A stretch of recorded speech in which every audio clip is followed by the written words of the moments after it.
ಆಕಾಶವಾಣಿ ಮಂಗಳೂರು. ಕಣಾಯು ಚಿರಾಯು ಕಣಾಯು ಚಿರಾಯು ಪ್ರಾಯೋಜಿತ ಕಾರ್ಯಕ್ರಮದ ಇಂದಿನ ಸಂಚಿಕೆಯಲ್ಲಿ ಶಸ್ತ್ರಚಿಕಿತ್ಸೆ ಈ ವಿಷಯದ ಕುರಿತು ಡಾಕ್ಟರ್ ಆತಿರಾ ಹಾಗೂ ಡಾಕ್ಟರ್ ಸುರೇಶ್ ನೆಗಳಗುಳಿ ಅವರೊಂದಿಗೆ ಲತೇಶ್ ಪಾಲ್ದನೆ ಅವರು ನಡೆಸುವ ಸಂದರ್ಶನವನ್ನು ಕೇಳೋಣ.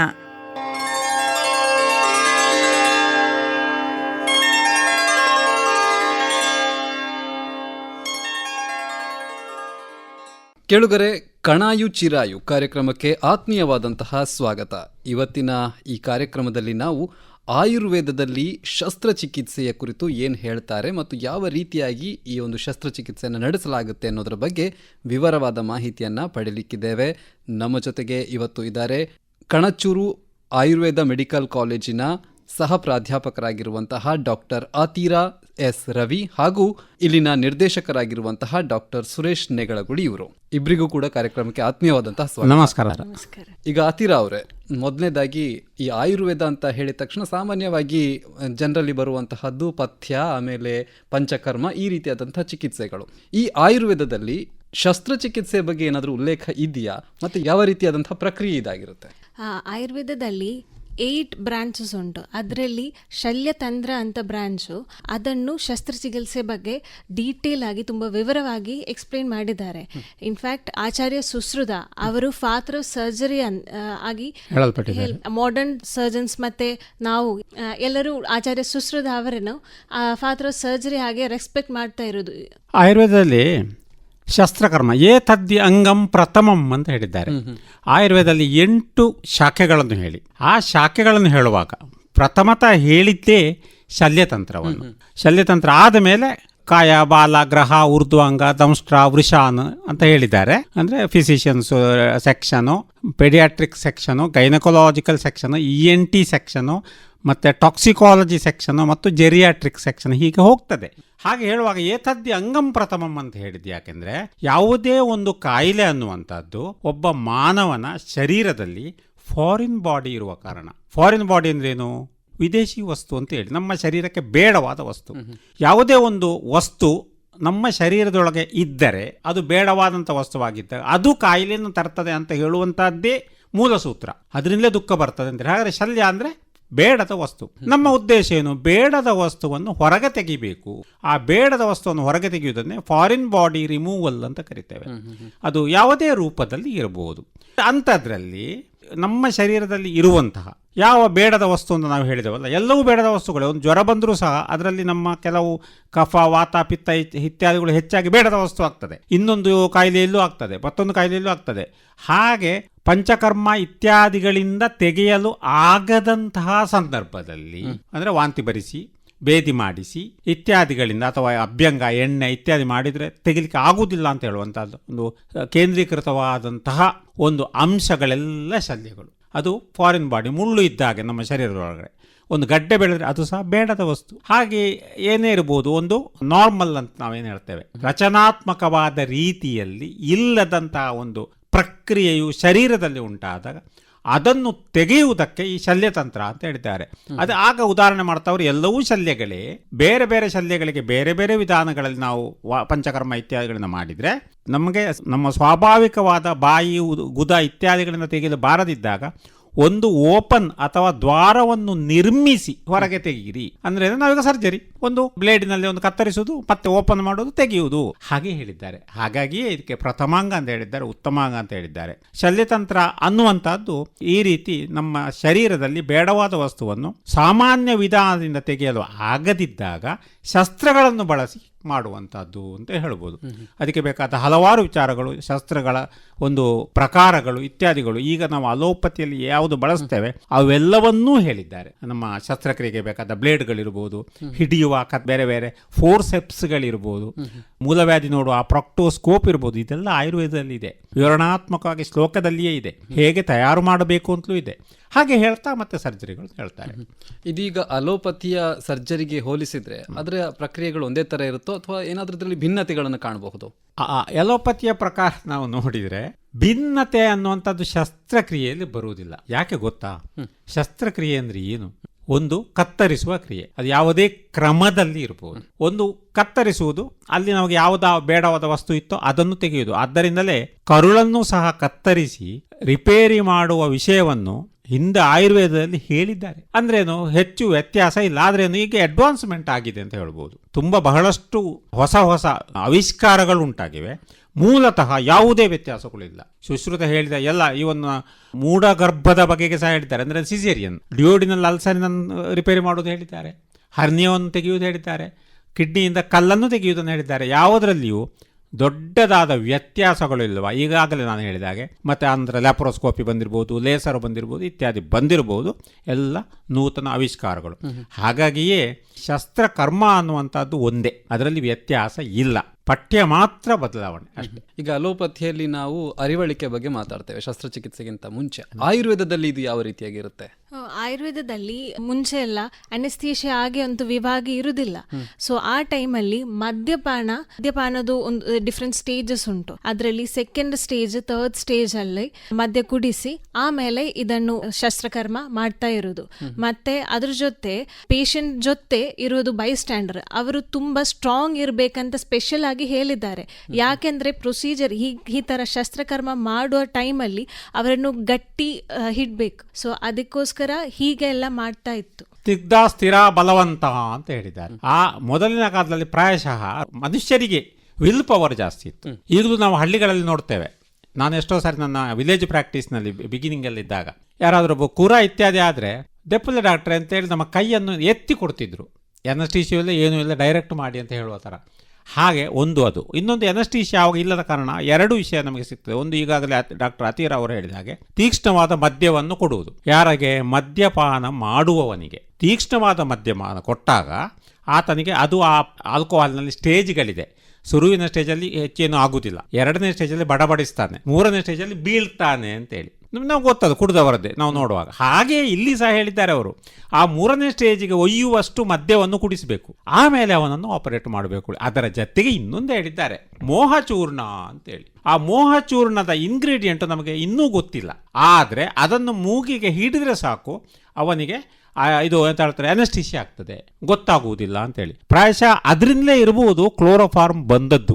ಪ್ರಥಮತಃ ಎಲೋಪತಿಯಲ್ಲಿ ಸಹ ಬೇರೆ ಯಾವ ಅನೆಸ್ಟೀಶಿಯಾಗಳು ಇರಲಿಲ್ಲ. ಕ್ಲೋರೋಫಾರ್ಮ್ ಅನ್ನು ಹತ್ತಿಯನ್ನು ಮೂಗಿನಲ್ಲಿ ಹಿಡಿಯುವುದೇ ಇದ್ದದ್ದು. ಹಾಗೆ ಇದರಲ್ಲಿ ಅನೆಸ್ಟೀಶಿಯಾದಲ್ಲಿ ಮೋಹಚೂರ್ಣ ಅಂತ ಒಂದು ಬಂದಿದೆ. ಅದರ ವಿಷಯ, ಅದರ ಒಳಗಿರುವ ಇಂಗ್ರೀಡಿಯೆಂಟ್ ನಮಗೆ ಇನ್ನೂ ಗೊತ್ತಿಲ್ಲ. ಅದರ ಬಗ್ಗೆ ಉಲ್ಲೇಖಗಳು ಸಿಗ್ತಾ ಇಲ್ಲ. ಅದು ಸರಿಯಾಗಿ ಮೋಹಚೂರ್ಣದ ಉಲ್ಲೇಖ ಇದೆ, ಅದರ ಏನಿದೆ ಅಂತ ಇಲ್ಲ. ಹಾಗೆ ಇನ್ನೊಂದು ಪ್ರಶ್ನೆ ನೀವು ಕೇಳಬಹುದು, ಅನೆಸ್ಟೀಶಿಯಾ ಎಲ್ಲ ಕೊಟ್ಟು ಆಪರೇಷನ್ ಎಲ್ಲ ಮಾಡಿದ್ರಿ, ಆಪರೇಷನ್ ಆದಮೇಲೆ ಅವನಿಗೆ ಹೇಗೆ ಪುನಃ ಸ್ಮೃತಿ ತರಿಸ್ತೀರಿ ಅಂತೇಳಿ. ಅದಕ್ಕೂ ನಮ್ಮಲ್ಲಿ ಆವಾಗ ಒಂದು ಸಂಜೀವಿನಿ ಕಲ್ಪ ಅಂತ ಹೇಳಿದರು. ಆ ಸಂಜೀವಿನಿ ಕಲ್ಪವನ್ನು ಮೂಗಿಗೆ ಹಿಡಿದ್ರೆ ಪುನಃ ಅವನು ಮರುಸ್ಥಿತಿಗೆ ಬರ್ತಾನೆ ಅಂತೇಳಿ. ಹೀಗೆ ಅರಿವಳಿಕೆ ಅನ್ನುವಂಥದ್ದರ ಒಂದು ಕಲ್ಪನೆ ಇತ್ತು ಅನ್ನುವುದನ್ನು ನಾವು ಸ್ಪಷ್ಟವಾಗಿ ಈ ವಿಚಾರಗಳಿಂದ ತಿಳ್ಕೊಳ್ಬೋದು. ಇದು ಸುಶ್ರುತ ಸಂಹಿತೆಯಲ್ಲಿ ಸ್ಪಷ್ಟವಾಗಿ ಇದೆ. ಹಾಗಾಗಿ ಅರಿವಳಿಕೆ ಇತ್ತು. ಅರಿವಳಿಕೆಯನ್ನು ಈ ರೀತಿಯಲ್ಲಿ ಉಪಯೋಗ ಮಾಡಿ ಬೇರೆ ಬೇರೆ ಸರ್ಜರಿಗಳನ್ನು ಮಾಡ್ತಿದ್ರು. ಮತ್ತು ಗಟ್ಟಿಯಾಗಿ 4 ಕಡೆಯಿಂದ ಬಿಗಿದು ಕಟ್ಟಿ ಹಿಡಿದು, ಹೀಗೆ ತುಂಬ ಇದೆ ಅದರ ವಿವರಣೆಗಳು. ಬೇರೆ ಬೇರೆ ಸರ್ಜರಿಗೆ ಬೇರೆ ಬೇರೆ ಥರ ಹೇಳ್ತಾರೆ. ಪೊಸಿಷನಿಂಗ್ ಸಹ ಹೇಳಿದ್ದಾರೆ. ನಮ್ಮ ಇದರಲ್ಲಿ ಎಲೋಪತಿಯಲ್ಲಿರುವಾಗ ಮೂಲವ್ಯಾಧಿಗೆಲ್ಲ ಕಾಲೆತ್ತರದಲ್ಲಿ ಇಟ್ಟು ಮಾಡುವಂಥದ್ದು, ಹೊಟ್ಟೆದಕ್ಕೆ ನೇರ ಮಲಗಿಸುವುದು, ಬೆನ್ನಿನದ್ದು ಮಾಡೋದಾದ್ರೆ ಅಡ್ಡ ಮಲಗಿಸುವುದು, ಕಾಲಿನದ್ದು ಮಾಡೋದಾದ್ರೆ ಕಾಲನ್ನು ಎತ್ತುವುದು, ಹೀಗೆಲ್ಲ ಪೊಸಿಷನಿಂಗ್ ಸಹ ಇದೆ. ಹೀಗಿತ್ತು.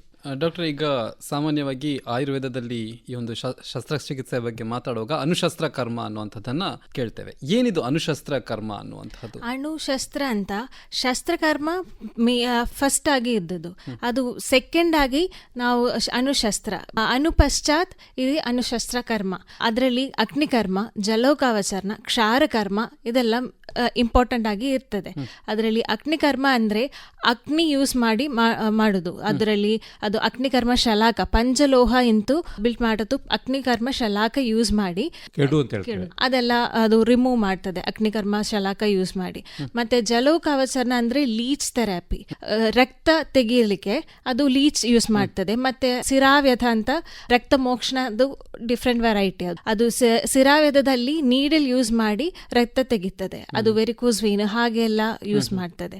ಜಲೋಕಾವಚರಣ ಅದು ಸ್ಕಿನ್ ಡಿಸೀಸಸ್, ಪಿಂಪಲ್ಸ್ ಆ ಥರ ಅದು ನಾನ್ ಹೀಲಿಂಗ್ ಅಲ್ಸರ್ಸ್, ಅಂದರೆ ಅದು ತುಂಬ ಟೈಮ್ ಅಂತೂ ನಾವು ಟ್ರೀಟ್ಮೆಂಟ್ ಎಲ್ಲ ಮಾಡಿದೆ ಬಟ್ ಅದು ಒಣಗಲಿಲ್ಲ, ಆ ಥರದ್ದು ಡಿಸೀಸಸ್, ಅದಕ್ಕೆಲ್ಲನೂ ಇದು ಜಲೋಕಾವಚರ್ನ ತುಂಬ ಎಫೆಕ್ಟ್ ಉಂಟು. ಹೌದು, ಅರ್ಧ ಚಿಕಿತ್ಸೆ ಅಂತ ಕರೆದಿದ್ದಾರೆ ಈ ರಕ್ತಮೋಕ್ಷಣಕ್ಕೆ. ಶಿರಾವ್ಯದ ಚಿಕಿತ್ಸಾರ್ಧಂ ಅಂತೇಳಿ. ಇಡೀ ಒಬ್ಬ ವ್ಯಕ್ತಿಗೆ ಬಂದಂತ ಕಾಯಿಲೆಯಲ್ಲಿ ಯಾವುದೇ ಕಾಯಿಲೆ ಆಗಿರು, ವಾತ ಪಿತ್ತ ಮತ್ತು ಕಫಗಳ ವ್ಯತ್ಯಾಸ ಹಾಗೆ ಆಗುವಂತದ್ದು ಅಂತ ಹೇಳ್ತಾರೆ. ಆದ್ದರಿಂದಲೇ ಈ ರಕ್ತವನ್ನು ತೆಗೆದರೆ ಅವನಿಗೆ ಅರ್ಧಾಂಶ ಚಿಕಿತ್ಸೆ ಆಯಿತು ಅಂತ ಲೆಕ್ಕ, ಅಂದ್ರೆ ಅರ್ಧ ಗುಣ ಆಯಿತು ಅಂತೇಳಿ. ಯಾಕೆಂದ್ರೆ ಕೆಟ್ಟ ರಕ್ತವು ಹೋಗ್ತದೆ, ಕೆಟ್ಟ ರಕ್ತ ಹೋದಾಗ ಅಲ್ಲಿ ಏನಾಗ್ತದೆ, ಹೊಸ ರಕ್ತ ಹುಟ್ಟುತ್ತದೆ. ಈ ಕೆಟ್ಟ ರಕ್ತವನ್ನು ತೆಗೆದು ಹೊಸ ರಕ್ತವನ್ನು ಹುಟ್ಟುವಾಗ ಏನಾಗ್ತದೆ, ಆ ಹೊಸ ರಕ್ತದಲ್ಲಿ ಶಕ್ತಿ ಜಾಸ್ತಿ ಇರ್ತದೆ. ರೆಟಿಕ್ಯುಲೋಥೀಲೋ ಎಂಡೋಥೀಲಿಯಂ ಅಂತ ಇದೆ, ಅದು ರಕ್ತವನ್ನು ಉತ್ಪಾದನೆ ಮಾಡುವ ಘಟಕ ನಮ್ಮ ಶರೀರದಲ್ಲಿ ಪ್ಲೀಹಾದಿಂದ. ಆ ರೆಟಿಕ್ಯುಲೋ ಎಂಡೋಥೀಲಿಯಂ ಆಕ್ಟಿವೇಶನ್ ಅಂತ ಆಗ್ತದೆ. ಹಾಗಾಗಬೇಕಾದ್ರೆ ಅದಕ್ಕೊಂದು ಕಾರಣ ಬೇಕಲ್ಲ. ರಕ್ತ ಕಡಿಮೆ ಆದಾಗ ಅದು ಶುರು ಆಗ್ತದೆ ಆಕ್ಟಿವ್ ಆಗಲಿಕ್ಕೆ. ಹಾಗೆ ಏನಾಗ್ತದೆ, ಹೊಸ ರಕ್ತ ಬರ್ತದೆ. ಈಗ ಒಂದು ಲೋಟ ಹಾಲಿನಲ್ಲಿ ನೀವು ಒಂದು ಅರ್ಧ ಆದ ಮೇಲೆ ಅದಕ್ಕೆ ಒಂದು ಲೋಟ ವಿಷ ಮತ್ತು ಒಂದು ಲೋಟ ಹಾಲು, ಅದನ್ನು ಆ ವಿಷದ ಹಾಲಿಗೆ ಸೇರಿಸ್ತಾ ಬಂದು ಆದಾಗ ಈ ಹೊಸ ಹಾಲಿನಲ್ಲಿ ವಿಷ ಇಲ್ಲದ ಹಾಗೆ ಆಗ್ತದೆ. ಆ ವಿಷ ಇರುವ ಹಾಲಿಗೆ ನೀವು ಹಾಲು ಹಾಕ್ತಾ ಹಾಕ್ತಾ ಹಾಕ್ತಾ ಹೋದಾಗ ಅದರಲ್ಲಿ ವಿಷ ಕಡಿಮೆ ಆಗ್ತದೆ. ಹೀಗೊಂದು ಸಿದ್ಧಾಂತ ಇದೆ. ಅಂದ್ರೆ ಏನು, ಕ್ವಾಲಿಟೇಟಿವ್ ಇಂಪ್ರೂವ್ಮೆಂಟ್ ಅಂತೇಳಿ. ಕ್ವಾಲಿಟಿಯಲ್ಲಿ ಆಗುವ ಇಂಪ್ರೂವ್ಮೆಂಟು ರಕ್ತದಲ್ಲಿ, ಮನುಷ್ಯನ ಶರೀರದಲ್ಲಿ ಹೆಮೋಗ್ಲೋಬಿನ್ ಹೆಚ್ಚಾಗ್ತದೆ. ಹಿಸ್ಟಮಿನ್ಸ್ ಅಂತೇಳಿ ನಾವೇನು ಎಲರ್ಜಿ ಕೊಡುವಂಥದ್ದು ಹೇಳ್ತೇವಲ್ಲ, ತುರಿಕೆ ಇತ್ಯಾದಿಗಳು ಬರುವುದು, ಅವುಗಳು ಬರುವ ಆ ಹಿಸ್ಟಮಿನ್ಗಳು ಹೆಚ್ಚು ಹೊರಗೆ ಹೋಗ್ತವೆ ಹೊಸ ರಕ್ತ ಬರುವಾಗ. ಹಾಗಾಗಿ ಈ ರಕ್ತಮೋಕ್ಷಣವನ್ನು ಎಲರ್ಜಿ ಕಾಯಿಲೆಗಳಲ್ಲಿ ಮಾಡ್ತೇವೆ. ರಕ್ತವನ್ನು ತೆಗೆಯುವುದು ಸೀದಾ ಒಂದು 200 ml 300 ml ವರೆಗೆ ತೆಗಿಬಹುದು. ಆದ್ದರಿಂದಲೇ ಬ್ಲಡ್ ಡೊನೇಷನ್ ಅಂತ ನಾವೇನು ಹೇಳ್ತೇವೆ, ರಕ್ತವನ್ನು ಇನ್ನೊಬ್ಬ ರೋಗಿಗೆ ಕೊಡುವುದರಿಂದ ಆ ರೋಗಿಗೆ ಪ್ರಯೋಜನ ಆಗುವುದು ಮಾತ್ರವಲ್ಲದೆ ಈತನಿಗೂ ಪ್ರಯೋಜನ ಆಗ್ತದೆ, ಕೊಟ್ಟವನಿಗೂ ಕೂಡ. ಅವನಿಗೆ ಅಲ್ಲಿ ಒಳ್ಳೆ ರಕ್ತ ಬರ್ತದೆ, ಸ್ಟ್ರಾಂಗ್ ರಕ್ತ ಬರ್ತದೆ, ಹಿಸ್ಟಮಿನ್ ರಿಲೀಸ್ ಆದ ರಕ್ತ ಬರ್ತದೆ. ಹಾಗಾಗಿ ಇದು ಡ್ಯುಯಲ್ ಅಡ್ವಾಂಟೇಜ್ ಅಂತ ಹೇಳ್ತಾರೆ. ಇದೇ ವಿಷಯದಲ್ಲಿ ನಾನು ಥೀಸಿಸ್ ವರ್ಕ್ ಸಹ ಮಾಡಿದ್ದೆ ಸೋರಿಯಾಸಿಸ್ ಮೇಲೆ. ಈ ಸೋರಿಯಾಸಿಸ್ ಅಂತ ಕಾಯಿಲೆಗಳಲ್ಲಿ ಸಹ ಅದು ರಕ್ತದ ಒಂದು ಹೆಚ್ಚು ಕಡಿಮೆ ತೊಂದರೆಗಳಿಂದ ಬರುವುದು, ರಕ್ತದಲ್ಲಿ ಆಗುವ ತೊಂದರೆ. ನಮ್ಮ ಪ್ರಕಾರ, ಆಯುರ್ವೇದ ಪ್ರಕಾರ, ಆ ರಕ್ತವನ್ನು ತೆಗೆದು ಆಗುವಾಗಲೇ ಹೊಸ ರಕ್ತ ಬರುವಾಗ ಅವನಿಗೆ ತೂರಿಕೆ ಇರುವುದಿಲ್ಲ. ಒಂದು ವಾರದಲ್ಲಿ ಅವನ ಹೆಮೋಗ್ಲೋಬಿನ್ ಸಂಖ್ಯೆ 1 ಗ್ರಾಮ್ ಹೆಚ್ಚಾಗ್ತದೆ. ನಾನು ನೋಡಿದ್ದೇನೆ, ಸ್ಪಷ್ಟ ನಿದರ್ಶನ. ಮತ್ತು ಅವನಿಗೆ ಉಲ್ಲಾಸ ಇರ್ತದೆ, ಒಂದು ಉತ್ತಮವಾದ ಗುಣ ಇರ್ತದೆ. ಹಾಗೆ ಈ ರಕ್ತಮೋಕ್ಷಣವನ್ನು ನಾವು ವೆರಿಕೋಸ್ ವೈನ್ನಲ್ಲಿ ಮಾಡ್ತೇವೆ. ವೆರಿಕೋಸ್ ವೈನ್ ಅಂದ್ರೆ ಕಾಲಿನಲ್ಲಿ ಉಬ್ಬಿದ ನರಗಳು. ಹಾಗೆ ಮೂಲವ್ಯಾಧಿಯಲ್ಲಿ ಸಹ ಮಾಡ್ತೇವೆ. ಆ ಒಂದು ಹೊರಗೆ ಬಂದು ಕೆಂಪಾಗಿ ಒಂದು ಸಡನ್ ಆಗಿ ಬಂದಂತ ಮೂಲವ್ಯಾಧಿಗೆ ನಾವು ಜಿಗಳೆಗಳನ್ನು ಕಚ್ಚಿಸಿ ರಕ್ತವನ್ನು ತೆಗಿತೇವೆ. ಅದು ತೆಗೆದಾಗ ಅರ್ಧ ಗಂಟೆಯಲ್ಲಿ ಅವನಿಗೆ ಕಡಿಮೆ ಆಗ್ತದೆ. ಗುಣ ಆಗುವುದು ಹೇಳುದಿಲ್ಲ ನಾನು, ಕಡಿಮೆ ಆಗ್ತದೆ. ಆಮೇಲೆ ಬೇಕಾದ ಚಿಕಿತ್ಸೆಯನ್ನು ಮಾಡಿದ್ರೆ ಆಯ್ತು. ಹೀಗೆ ಹಲವಾರು ಕಾಯಿಲೆಗಳನ್ನು ನಾವು ಹೇಳ್ಬೋದು. ಆದ್ದರಿಂದಲೇ ರಕ್ತಮೋಕ್ಷಣ ಚಿಕಿತ್ಸಾರ್ಧ ಅಂತ ಹೇಳಿರಬೇಕು. ಹಲವಾರು ಒಳಗಿನ ಕಾಯಿಲೆಗೆ ಸಹ ರಕ್ತಮೋಕ್ಷಣ ಹೇಳಿದ್ದಾರೆ. ಕರುಳಿನಲ್ಲಿ ಗಡ್ಡೆ ಆದಾಗ ರಕ್ತನಾಳದಿಂದ ರಕ್ತವನ್ನು ತೆಗೆದ್ರೆ ಆ ಗಡ್ಡೆ ಕಡಿಮೆ ಆಗ್ತದೆ ಅಂತ ಹೇಳಿದ್ದಾರೆ. ಅಂತ ತುಂಬಾ ಉದಾಹರಣೆ. ಅಂತೂ ರಕ್ತಮೋಕ್ಷಣ ಒಂದು ಉತ್ತಮವಾದ ಆಯುರ್ವೇದಿಯ ಅನುಶಸ್ತ್ರ ಕರ್ಮ ಅಂತ ಹೇಳ್ಬೋದು. ಈಗ ಶಲ್ಯತಂತ್ರ ಅಂದ್ರೆ ಅದನ್ನು ವಿಸ್ತಾರವಾಗಿ ಹೇಳೋದಾದ್ರೆ ಏನಿದು, ಮತ್ತೆ ಯಾವ ರೀತಿಯಾದಂತಹ ಶಲ್ಯತಂತ್ರಗಳನ್ನ ಆಯುರ್ವೇದದಲ್ಲಿ ಹೆಚ್ಚಾಗಿ ಬಳಸ್ತಾರೆ? ಶಲ್ಯತಂತ್ರ ಅಂದ್ರೆ, ಶಲ್ಯ ಅಂದ್ರೆ ಫಾರಿನ್ ಬಾಡಿ, ಯಾವುದು ವಿದೇಶಿ ವಸ್ತು ಅದೆಲ್ಲ ಫಾರಿನ್ ಬಾಡಿ. ಹಾಗಾದ್ರೆ ಶಲ್ಯ ತಂತ್ರ ಅಂದ್ರೆ ಒಂದು ಶಾಸ್ತ್ರ. ಫಾರಿನ್ ಬಾಡಿ ಅಥವಾ ವಿದೇಶಿ ವಸ್ತುವಿಗೆ ಸಂಬಂಧಪಟ್ಟದ್ದನ್ನು ತೆಗೆಯುವಂತಹ ದನ್ವಂ ಇಯರ್ತಿ ಇತಿ ಧನ್ವಂತರಿ ಅಂತೇಳಿ ಅದನ್ನು ಹಿಡಿದು ಬಂದಂತಹ ಧನ್ವಂತರಿಯು ಆ ಶಸ್ತ್ರದ ಮುಖಾಂತರ ಆ ಒಂದು ವಿದೇಶಿ ವಸ್ತುವನ್ನು ಹೊರಗೆ ತೆಗೆಯುವಂಥ ಕ್ರಿಯೆಗೆ ಶಲ್ಯತಂತ್ರ ಅಂತ ಹೆಸರು. ಆದ್ದರಿಂದಲೇ ಶಲ್ಯತಂತ್ರ ಅಂದ್ರೇನು, ಶಸ್ತ್ರ ಚಿಕಿತ್ಸಾ ವಿಭಾಗ, ಶಸ್ತ್ರಚಿಕಿತ್ಸಾ ಶಾಸ್ತ್ರ ಬೇರೆ. ಈಗ ಔಷಧಿ ಚಿಕಿತ್ಸಾ ಶಾಸ್ತ್ರ, ಪ್ರಸೂತಿ ಚಿಕಿತ್ಸಾ ಶಾಸ್ತ್ರ ಇದ್ದಾಗೆ ಶಸ್ತ್ರಚಿಕಿತ್ಸಾ ಶಾಸ್ತ್ರ, ಇದು ಶಲ್ಯತಂತ್ರ ಅಂತ ನಾವು ಹೇಳ್ತೇವೆ. ಹಾಗಾಗಿ ಶಲ್ಯತಂತ್ರ ಅಂದ್ರೆ ಏನಾಗಾದ್ರೆ ಎಲ್ಲೆಲ್ಲಿ ನಮಗೆ ಸರ್ಜರಿ ಮಾಡಬೇಕೋ ಅದೆಲ್ಲವೂ ಶಲ್ಯತಂತ್ರಗಳು. ಸೂಕ್ಷ್ಮವಾಗಿ ಹೇಳುವುದಾದ್ರೆ ಎಲ್ಲೆಲ್ಲಿ ಬ್ಲೇಡ್ ಹಾಕಬೇಕೋ, ಎಲ್ಲೆಲ್ಲಿ ಬೇರೆ ಇತರ 8 ವಿಧದ ಶಸ್ತ್ರಕರ್ಮ ಹೇಳಿದ್ದಾರೆ. ಶಸ್ತ್ರಕರ್ಮಲ್ಲಿ ಸಹ ಅದು ಬ್ಲೇಡ್ ಹಾಕೋದು ಮಾತ್ರ ಅಲ್ಲ, ಬೇರೆ ಲೇಖನ ಮಾಡೋದಿರ್ಬೋದು, ಕೆರಸೋದಿರ್ಬೋದು, ಅಥವಾ ಅದನ್ನು ಸೀಳಿ ಅಗಲ ಮಾಡೋದಿರ್ಬೋದು, ಕತ್ತರಿಸಿ ಬಿಸಾಡುವುದಿರ್ಬೋದು, ಅಥವಾ ಅದನ್ನು ಏನು ಅಲ್ಲಿ ಒಂದು ತೂತು ಮಾಡಿ, ಈಗ ಕುರ ಒಂದು ತೂತು ಮಾಡೋದು, ಅಲ್ಲಿ ಒಳಗಿಂದ ಕೀವನ್ನು ತೆಗೆಯುವುದು ಅಂತದ್ದಿರ್ಬೋದು. ಮತ್ತೆ ಕೊನೆಗೆ ಒಂದು ದೊಡ್ಡ ಗಾಯ ಬಂದಿದೆ, ಹೊಲಿಗೆ ಹಾಕ್ತೇವೆ, ಹೊಲಿಗೆ ಹಾಕುತ್ತಿರ್ಬೋದು, ಸೀವನ ಅಂತೇಳಿ. ಇವೆಲ್ಲ ಅದರಲ್ಲಿ ಪುನಃ ಪ್ರಕಾರಗಳಿದೆ. ದೊಡ್ಡ ಒಂದು ವಿಚಾರ ಇದು, ಸಮುದ್ರದಾಗೆ. ಆ ಪ್ರಕಾರಗಳು ಸಹ ಈಗಿನ ಆಧುನಿಕಕ್ಕೆ ಬಹಳ ಹತ್ರ ಇದೆ. ಅದು ಬಿಟ್ಟು ಹಾಕುವ ಹೊಲಿಗೆ ಇರ್ಬೋದು, ಕಂಟಿನ್ಯೂಸ್ ಆಗಿ ಹಾಕುವ ಹೊಲಿಗೆ ಇರ್ಬೋದು, ಬಟನ್ ಹೋಲ್ ಸ್ಟಿಚ್ ಅಂತ ಹೇಳ್ತೇವೆ, ನಮ್ಮ ಅಂಗಿ ಗುಂಡಿಯನ್ನು ಹಾಕುವ ತರಹದ ಸ್ಟಿಚ್ ಇರ್ಬೋದು, ಮ್ಯಾಟ್ರೆಸ್ ಸ್ಟಿಚ್ ಅಂತ ಕರಿತೇವೆ, ಆಳದಿಂದ ಮಾಡುವಂಥ ಹೊಲಿಗೆ ಇತ್ಯಾದಿ ಹೊಲಿಗೆಗಳ ಪ್ರಕಾರಗಳು ಇದೆ. ಹಾಗೆಯೇ ಬ್ಯಾಂಡೇಜಿನ ಪ್ರಕಾರಗಳು ಇವೆ, ಬೇರೆ ಬೇರೆ ವಿಧದ ಬ್ಯಾಂಡೇಜು, ಕಣ್ಣಿಗೆ ಒಂಥರ, ಕೈಗೆ ಒಂಥರ, ತಲೆಗೊಂದು ಥರ, ಎರಡು ಕಡೆ ಗಾಯ ಇದ್ರೆ ಒಂದು ಥರ, ಹೀಗೆಲ್ಲ ಇತ್ಯಾದಿ ತುಂಬ. ಅದು ವಿವರಿಸಲಿಕ್ಕೆ ಹೋದರೆ ಪುನಃ ಒಂದು ಟಾಪಿಕ್ ಆಗ್ತದೆ. ಈ ಫಿಸ್ತುಲಾ ಇರ್ಬೋದು ಅಥವಾ ಪೀರೋನೈಡಲ್ ಸೈನಸ್ ಇರ್ಬೋದು, ಇವುಗಳಿಗೆ ಯಾವ ರೀತಿಯಾಗಿ ಶಸ್ತ್ರಚಿಕಿತ್ಸೆಯನ್ನು ಮಾಡಲಾಗುತ್ತೆ ಡಾಕ್ಟ್ರೆ? ಮೂಲವ್ಯಾಧಿಯದ್ದು ಒಂದು ಕ್ಷಾರಕರ್ಮ ಅಂತ ಇದೆ, ಅದನ್ನೊಂದು ಹೇಳಿದನ್ನು ಹೇಳ್ತೇನೆ. ಮೂಲವ್ಯಾಧಿಯಲ್ಲಿ ವಿಶೇಷವಾಗಿ ನಾವು ಮಾಡುವಂಥ ಶಸ್ತ್ರಕ್ರಿಯೆ ಅಂದರೆ ವೇದನಾ ರಹಿತವಾಗಿ 2 ದಿನದಲ್ಲಿ ಆಸ್ಪತ್ರೆಯಿಂದ ಡಿಸ್ಚಾರ್ಜ್ ಆಗಬಲ್ಲಂತಹ ಒಂದು ಕ್ಷಾರಕರ್ಮ ಅಂತೇಳಿ, ಮೂಲವ್ಯಾಧಿಯ ಮೊಳಕೆಗಳಿಗೆ ಕ್ಷಾರವನ್ನು ಹಚ್ಚಿ, ಕ್ಷಾರ ಅಂದರೆ ಖಾರವಾದ ಕೆಲವು ವಸ್ತುಗಳು, ಉತ್ತರಾಣಿ ಇತ್ಯಾದಿಗಳಿಂದ ಮಾಡಿದಂತಹ ಒಂದು ಪೇಸ್ಟ್. ಆ ಪೇಸ್ಟನ್ನು ಹಚ್ಚಿದಾಗ ಅದು ಶ್ರಿಂಕ್ ಆಗ್ತದೆ, ಅದು ಅಲ್ಲಿಗೆ ಕಪ್ಪಾಗ್ತದೆ. ಅದರಲ್ಲಿ ತೆಗೆಯುವುದಕ್ಕೆ ನಾವು ಕ್ಷಾರಕರ್ಮ ಅಂತ ಕರಿತೇವೆ. ಹಾಗೆ ತೆಗೆದು ಬಹಳ ಉತ್ತಮ. ಅವನಿಗೆ 2 ದಿವಸ ಡಿಸ್ಚಾರ್ಜ್ ಆಗ್ತದೆ, ಕೆಲಸಗಳಿಗೆ ಹೋಗ್ಲಿಕ್ಕೆ ಆಗ್ತದೆ, ಎಲ್ಲ ಆಗ್ತದೆ, ಸರ್ಜರಿಯಷ್ಟೇ ಕೆಲಸ ಮಾಡ್ತದೆ. ಹಾಗೂ ಅದನ್ನು ಆ ಜಾಗಕ್ಕೆ ಲೇಪ, ನಾನು ಮಾಡ್ತೇನೆ ಅದನ್ನು, ಆವಾಗ ಜಾಗಕ್ಕೆ ಲೇಪ ಮಾಡಿ ಬಿಡುವುದು. ಆವಾಗ ಅದು ಕಂಪ್ಲೀಟ್ ಸಂಪೂರ್ಣವಾಗಿ ಗುಣ ಮಾಡ್ತೇವೆ. ಆದರೆ ಮಾಡುವುದು ಎನೆಸ್ಟೀಸಿಯಾ ಕೊಟ್ಟು ನಾವು, ಸ್ಪೈನಲ್ ಅಥವಾ ಜನರಲ್. ಹಾಗೆ ಫಿಸ್ಟ್ಯುಲಾ ಅಂದರೆ ಗುದದ್ವಾರದ ಬದಿಯಲ್ಲಿ ಒಂದು ತೂತು ಬೀಳುವುದು, ಪುರ ಇತ್ಯಾದಿಗಳಾದಾಗ ಅದು ಒಡೆದ್ರೆ ಮುಂದಕ್ಕೆ ಅದು ಒಳಗಿನಿಂದ ಇನ್ನೊಂದು ಸುರಂಗ ಮಾರ್ಗವನ್ನು ತಂದು ಅದರಲ್ಲಿ ಕೀವು, ಮಲ ಇತ್ಯಾದಿ ಬರ್ತದೆ. ಆಗ ಅದಕ್ಕೆ ನಾವು ಕ್ಷಾರ ಸೂತ್ರ ಅಂತ ಹಾಕ್ತೇವೆ. ಇಲ್ಲ ಇದ್ರೆ ಫಿಸ್ಟುಲೆಕ್ಟಮಿ ಅಂತ ಇದೆ, ಅದನ್ನು ಸೀಲಿ ಆಪರೇಷನ್ ಮಾಡೋದು, ಅದು ಆಯುರ್ವೇದದಲ್ಲೂ ಹೇಳಿದ್ದಾರೆ, ಕತ್ತರಿಸಿ ಅಗಲ ಮಾಡಿಬಿಡೋದು. ಹಾಗೆ ಆದಾಗ ಅಲ್ಲಿ ಇನ್ಕಾಂಟಿನೆನ್ಸ್ ಬರ್ತದೆ, ಮಲ ಇತ್ಯಾದಿ ವಿಸರ್ಜನೆಗಳು ಒಟ್ಟಾರೆ ಹೋಗ್ತದೆ. ಅದಕ್ಕೆ ಒಂದು ವಿಶೇಷವಾಗಿ ಗುಣ ಮಾಡುವಂಥ ಅತ್ಯುತ್ತಮ, ಪ್ರಪಂಚದಲ್ಲಿ ಪ್ರಥಮ ಸ್ಥಾನ ಪಡೆದಂಥದ್ದು, ಈಗ WHO ಸಹ ಅಂಗೀಕಾರ ಮಾಡಿದ್ದಾರೆ. ಒಂದು ಇದೇ ನಾನಾಗ ಹೇಳಿದ ಅಪಮಾರ್ಗ ಇತ್ಯಾದಿಗಳ ಕ್ಷಾರವನ್ನು ಲೇಪಿಸಿದ ದಾರವನ್ನು ಆ ಫಿಸ್ಟ್ಯುಲಾ ಅಂತ ಹೇಳುವ ತೂತಿನ ಒಳಗಿಂದ ಕೊಂಡು ಹೋಗಿ ಗುದದ್ವಾರದಿಂದ ತಂದು ಕಟ್ಟುವುದು, ಅಷ್ಟೇ, ಅಲ್ಲಿಗೆ ಮುಗೀತು. ಕ್ಷಾರಸೂತ್ರ ಚಿಕಿತ್ಸೆ ಅಂತ ಹೆಸರು. ಇದನ್ನು ನಾವು ಫಿಸ್ಟ್ಯುಲಾದಲ್ಲಿ ಮಾಡ್ತೇವೆ. ಹಾಗೆ ಪಿಲೋನೈಡಲ್ ಸೈನಸ್ನಲ್ಲಿ ಸಹ, ಪಿಲೋನೈಡಲ್ ಸೈನಸ್ ಅಂದರೆ ಗುದದ್ವಾರದಿಂದ ಮೇಲೆ ಬೆನ್ನಿನ ನರಗಳ ಉದ್ದದಲ್ಲಿ ಕೆಳಭಾಗದಿಂದ ಒಂದು ಸಣ್ಣ ತೂತು ಬೀಳುವುದು, ಅದು ಸಹ ಒಂದು ಸೈನಸ್ಸೇ ಫಿಸ್ಟ್ಯುಲಾ. ಹಾಗೆ ಸಾಮಾನ್ಯವಾಗಿ ಅಧಿಕವಾದ ರೋಮ ಇದ್ದವರಿಗೆ ಆ ರೋಮವು ಕುಕ್ಕಿ ಕುಕ್ಕಿ ಒಳಗೆ ಕೂತ್ಕೊಳ್ತದೆ. ಹಾಗಾಗಿ ಆ ಪಿಲೋನೈಡಲ್ ಸೈನಸ್ ಅನ್ನುವಂಥ ಸಣ್ಣ ತೂತು ಒಂದು ನಾಳದ ಹಾಗೆ ಆಗಿ ಗುದದ್ವಾರದ ಕಡೆಗೆ ಹೋಗ್ತದೆ. ಅದು ಸಹ ತುಂಬ ತೊಂದರೆ ಕೊಡ್ತದೆ, ಕೀವಾಗ್ತದೆ, ಕುರ ಆಗ್ತದೆ, ಎಲ್ಲ ಆಗ್ತದೆ. ಅದನ್ನು ಸಾಮಾನ್ಯವಾಗಿ ಓಪನ್ ಮಾಡಿಬಿಡ್ತೇವೆ, ಕತ್ತರಿಸಿ ಓಪನ್ ಮಾಡಿ ಬಿಡುವಂಥದ್ದು ಕ್ರಮ. ಈಗ ನಾವೇನು ಮಾಡ್ತೇವೆ ಅಂದರೆ ನಮ್ಮ ಆಯುರ್ವೇದ ಪ್ರಕಾರದಲ್ಲಿ ಅದರ ಎಡೆಯಲ್ಲಿ ಕ್ಷಾರಸೂತ್ರವನ್ನು ಹಾಕ್ತೇವೆ. ಕ್ಷಾರಸೂತ್ರವನ್ನು ಹಾಕಿ ಬಿಗಿತೇವೆ. ಇದನ್ನು ವಾರ ವಾರ ವಾರ ಬದಲಾವಣೆ ಮಾಡಿ ಆಗುವಾಗ ಅದು ತುಂಡಾಗ್ತಾ ಬರ್ತದೆ. ತನ್ನಷ್ಟಕ್ಕೆ ನ್ಯಾಚುರಲ್ ಆಗಿ ತುಂಡಾಗ್ತದೆ, ಒಂದು ದಿವಸ ಹೀಲ್ ಆಗ್ತದೆ. ಫಿಸ್ಟ್ಯುಲಕ್ಕೂ ಇದೇ ಕೆಲಸ, ಪಿಲೋನೈಡಲ್ ಸೈನಸ್ಗೂ ಇದೇ ಕ್ಷಾರಸೂತ್ರ. ಮೂಲವ್ಯಾಧಿಗೆ ವಿಶೇಷವಾಗಿ ಕ್ಷಾರ ಕರ್ಮ, ಕ್ಷಾರಸೂತ್ರ ಸಹ ಮಾಡುವುದಿದೆ. ಅದರ ಬುಡದಲ್ಲಿ ಕ್ಷಾರಸೂತ್ರವನ್ನು ಎಳೆದು ಕಟ್ಟಿದರೆ 1 ವಾರದಲ್ಲಿ ಬೀಳ್ತದೆ. ಹೀಗೆ ಈ ಒಂದು ಚಿಕಿತ್ಸೆಯನ್ನು ನಾವು ಹೆಚ್ಚಾಗಿ ಮಾಡ್ತೇವೆ. ನಮ್ಮ ಆಯುರ್ವೇದದಲ್ಲಿ ನಾವು ಆಯ್ದುಕೊಂಡಂಥ ಒಂದು ವಿಭಾಗ ಆಗಿದೆ ಅದು. ಯಾಕಂದರೆ ಇತರ ಸರ್ಜರಿಗಳು ಬಹಳಷ್ಟು ಆಧುನಿಕರಲ್ಲಿದೆ, ಈ ಚಿಕಿತ್ಸೆಗಳು ಯಾವುದೂ ಇಲ್ಲ. ಹಾಗಾಗಿ ನಾವು ಇದನ್ನು ಪ್ರಧಾನ ನಮ್ಮ ಶಸ್ತ್ರಕರ್ಮಗಳನ್ನಾಗಿ ಮಾಡಿದ್ದೇವೆ. ಇದನ್ನು ನಾವು ನಮ್ಮ ಆಸ್ಪತ್ರೆಯಲ್ಲಿ ಸಹ ಮಾಡ್ತೇವೆ. ಪೈಲ್ಸ್, ಮೂಲವ್ಯಾಧಿ, ಫಿಸ್ಟ್ಯುಲಾ ಅಥವಾ ಪಿಲೋನೈಡಲ್ ಸೈನಸ್ ಅಥವಾ ಇತರ ಯಾವುದಾದ್ರು ಸಣ್ಣ ಸಣ್ಣ ಗಡ್ಡೆಗಳ ಥರ ಇದ್ದಾಗ ಇದು ಈ ಕ್ಷಾರಸೂತ್ರ, ಕ್ಷಾರಕರ್ಮ ಚಿಕಿತ್ಸೆಗಳನ್ನು ಧಾರಾಳವಾಗಿ ಮಾಡಬಹುದು ಮತ್ತು ಬಹಳ ಸೇಫ್. ಎರಡನೇದಾಗಿ ಬೇಗನೆ ಕೆಲಸಕ್ಕೆ ಹೋಗ್ಲಿಕ್ಕೆ ಆಗ್ತದೆ. ಅವನಿಗೆ ಹೆಚ್ಚು ಸಮಯದ ಬೆಡ್ ರಿಡನ್ ಒಂದು ಸಮಸ್ಯೆಗಳು ಇರುವುದಿಲ್ಲ, ಹಾಗೆ ಹೇಳ್ಬೋದು. ಈಗ ಇನ್ನು ಇತರ ಕೆಲವು ಚರ್ಮದ ಸಮಸ್ಯೆಗಳು ಇರಬಹುದು, ಇವುಗಳಿಗೆ ಕೂಡ ಯಾವ ರೀತಿಯಾದಂತಹ ಶಸ್ತ್ರಚಿಕಿತ್ಸೆಯನ್ನ ಮಾಡಲಾಗುತ್ತೆ ಡಾಕ್ಟ್ರೆ? ನಾವು ಚರ್ಮದ ಕಾಯಿಲೆಗಳಿಗೆ ಈ ಕುರ ಇತ್ಯಾದಿಗಳಿಗೆ ನಾವು ಸಹ ಓಪನೇ ಮಾಡೋದು. ನಮ್ಮಲ್ಲಿ ಸಹ ಹೇಳಿದ್ದೆ ಅದನ್ನೇ, ಕುರ ಅಥವಾ ಒಂದು ಗಡ್ಡೆ ಸಣ್ಣ ಇದೆಲ್ಲ ಇದ್ರೆ. ಬೇರೆ ಚರ್ಮದಲ್ಲಿ ನಾನು ಆಗ ಹೇಳಿದ ಸೋರಿಯಾಸಿಸ್, ಎಕ್ಸಿಮಾ ಇತ್ಯಾದಿಗಳಿದ್ದಾಗ ಹಾಗೆ ಒಂದು ಲೇಪನ ಚಿಕಿತ್ಸೆ ಅಂತ ಇದೆ, ಧಾರಣ ಲೇಪ ಅಂತಲೂ ಇದೆ. ಅಂತ ಲೇಪನಗಳನ್ನು ಕೆಲವು ಆಯುರ್ವೇದದಲ್ಲಿ ಹೇಳಿದ ಕೆಲವು ಇಂಗ್ರೀಡಿಯೆಂಟ್ಗಳ ಪೇಸ್ಟ್ ಮಾಡಿ ಇಡೀ ಶರೀರಕ್ಕೆ, ಆಯಾ ಜಾಗಕ್ಕೆ, ಎಫೆಕ್ಟ್ ಆದ ಪ್ರದೇಶಕ್ಕೆ ಹಚ್ಚಿ ಅದನ್ನು ಬಿಡುವಂಥದ್ದು. ಅದು ಒಣಗಿದ ಮೇಲೆ ತೊಳೆಯುವಂಥದ್ದು. ಇದು ಒಂದಾದರೆ, ಇನ್ನೊಂದು ಪಂಚಕರ್ಮದಲ್ಲಿ ಹೇಳಿದ ವಾಂತಿ ಚಿಕಿತ್ಸೆ ಮತ್ತು ಆ ಬೇದಿ ಚಿಕಿತ್ಸೆಯನ್ನು ವಿಶೇಷವಾಗಿ ಮಾಡ್ತೇವೆ.